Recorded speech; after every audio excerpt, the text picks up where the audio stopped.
Praise the Lord. Napakasarap mag-worship sa Panginoon, mag-puri sa Diyos.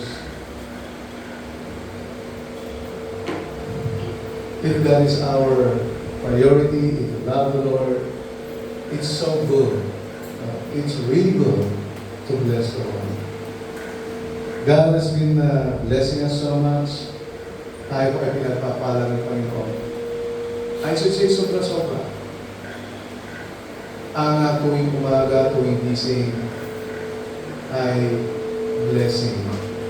Amen? Bawat gising natin ay blessing. Now, without further ado, I'd like us to recite our pananampalataya sa Biblia. Kung meron kayong mga Bibles na dala or hawak nyo ngayon, ay itaas po natin. Sabay-sabay po natin i-recite ang ating pananampalataya sa Biblia. Let's go. Ang Biblia kung ito ay aaralin ko, babasahin ko at pakikinggan ko. Matututo ako rito, babaguhin ang paniniwala at buhay ko nito ayon sa ikalawang Timoteo 3:16-17. Ang lahat ng kasulatan ay kinasihan ng Diyos at kapaki-pakinabang sa pagtuturo ng katotohanan, sa pagsaway sa kamalian, sa pagtutuwid sa likong gawain, at sa pagsasanay para sa matuwid na pamumuhay upang ang lingkod ng Diyos ay maging ganap at handa sa lahat ng mabubuting gawain sa pangalan ni Jesus. Amen. And Lord, we thank you that indeed you are preparing us to a noble and not just noble work, O God, but work that glorifies your name. The work that you have prepared and you have told us to do, to accomplish. Lord, we submit to you the rest of this worship service in us. We look into your word today in Jesus' name. Amen and amen. We can never achieve anything. We can never reach somewhere. We can never be the person that God wants us to be if we walk apart from God. However, with God, nothing is impossible. Even if our work towards, even as we walk towards perfection, is even more achievable. We may commit wrong, mistake, or sin along the way, but as children of God, as people of God who have been sanctified, who have been set apart by God for Him while we are on earth, His love and forgiveness are always available. Amen. Napakaganda. Today, I'd like to talk to you about walking with the Lord Jesus Christ towards perfection. And we are in the state of our salvation, sanctification, called sanctification. Sanctification, ando na po yung Christian living, ang pamumuhay natin bilang Kristiyano, na kung minsan tayo ay we sometimes fall short of goodness, of God's kindness, of God's goodness, gentleness, and everything. Na kung minsan tayo ay nagkakamali, nagkukulang pa nga, because we are still human beings. And we are still in this flesh. But thank God, He died for us, He saved us. And if we commit mistakes, God has a provision.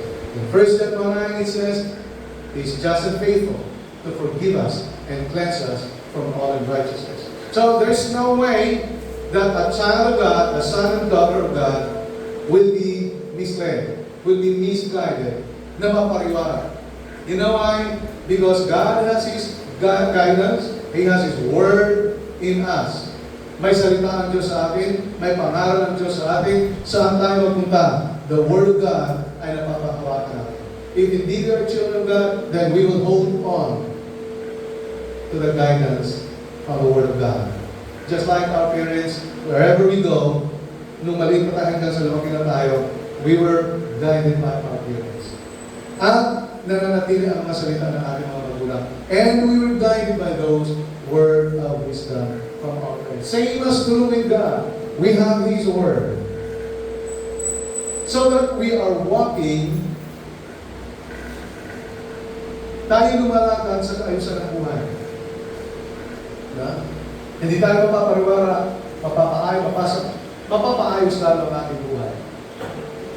And in the case, like ours, we are walking towards perfection. Now, we cannot be perfected. We cannot be perfect on our own. But we can be perfect by walking with Jesus. Sa pamamagitan naman na pamumuhay natin na kasama ang Panginoon sa Kristo. You know, apart from Him, sabi ni Jesus, you cannot be perfect. You cannot do anything. Meaning to say, you're failure. And you will always be a failure apart from Him. However, even if you will be burdened, kahit na kaya mabibigatan na, if you are walking with the Lord Jesus, He said, rest in me. Be with me because you can find rest for your souls. In John chapter 15 verse 5, Jesus said, I am the vine, you are the branches. Those who remain in me, the word, those who remain in me, very apologetic. Ano po yung ibig sabihin? Ang ibig sabihin lamang po, hindi naman siya maluwag, but this is something that Jesus is like saying, I am holding you with my words. It says, those who remain in me, remember that those who remain in me and I in them will produce much fruit. Apart from me, you can do nothing. If you're walking in this line without me, you can do nothing. And in Hebrews chapter 11 verse 40, God had a better plan for us. Apart from me, you can do nothing. But God is saying, I have a good plan for you. In Jeremiah 29:11, for I know the plans I have for you, plans to prosper you and not to harm you, plans to give you hope and future. God had a better plan for us. Their faith and our faith would come together to make one completed, whole. Their lives of faith not complete apart from ours. What does it mean? Yung mga nauna na mga mananampalataya, mga anak ng Diyos, yung mga during the Bible days or even deep before the Bible was completed, they lived by faith. They did not see God face to face before Jesus came. There were only few people of God who saw the Lord as they were walking with God. But just like you and me, they live in faith. And they too, together with us, ang sabi dito, our faith will be completed whole. Together, we will come together to make our faith completed. Or to make our faith realized or materialized. Faith not complete apart from us. Ayon. Ibig sabihin, those people in the past and us who have faith in God together, we will see God.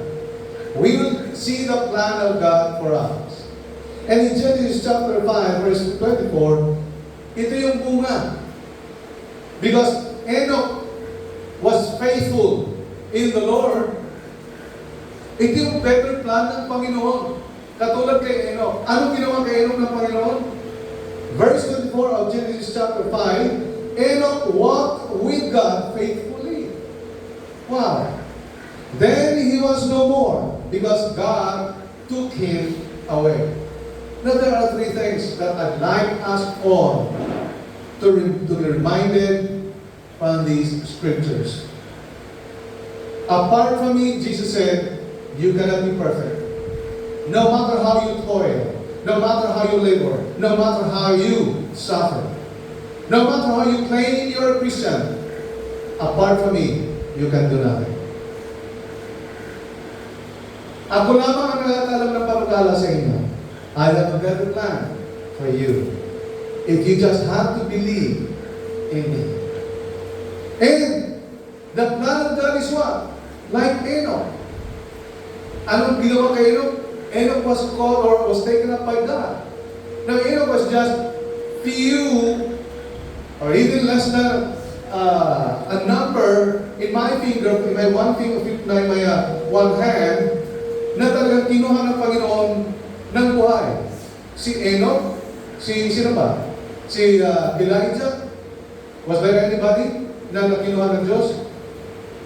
Yun ang plan of God.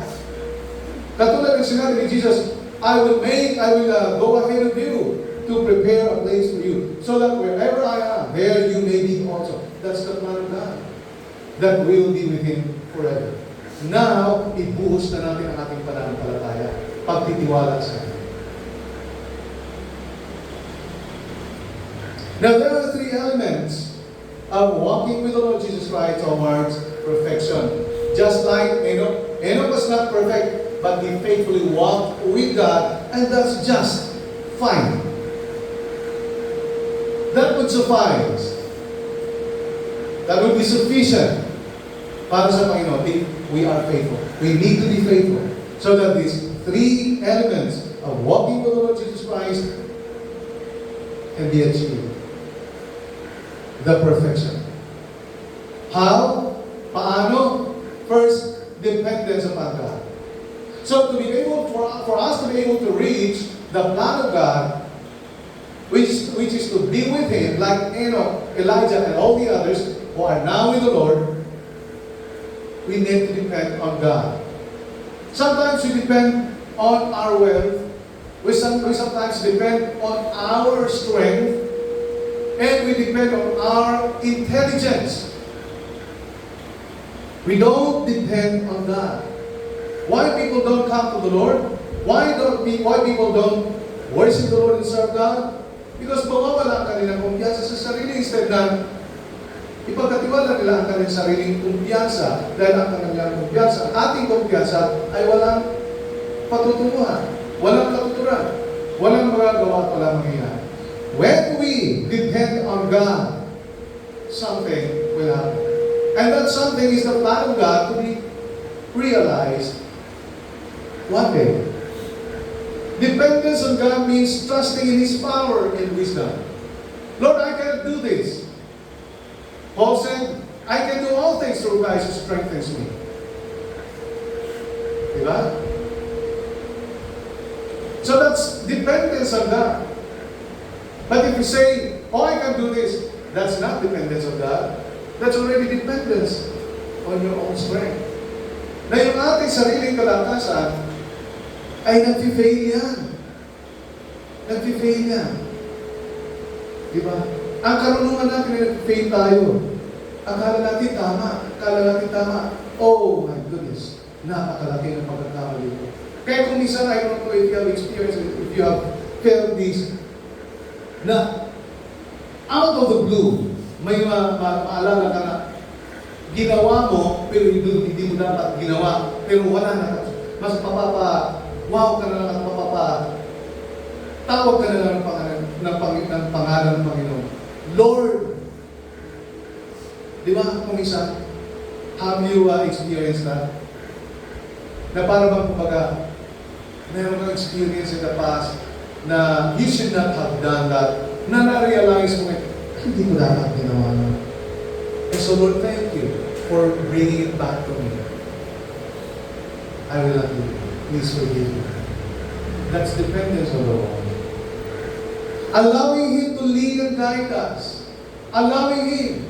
Lord, nais mo bang ako ay pumunta doon sa lugar na yan? Nais mo bang gawin ko ito?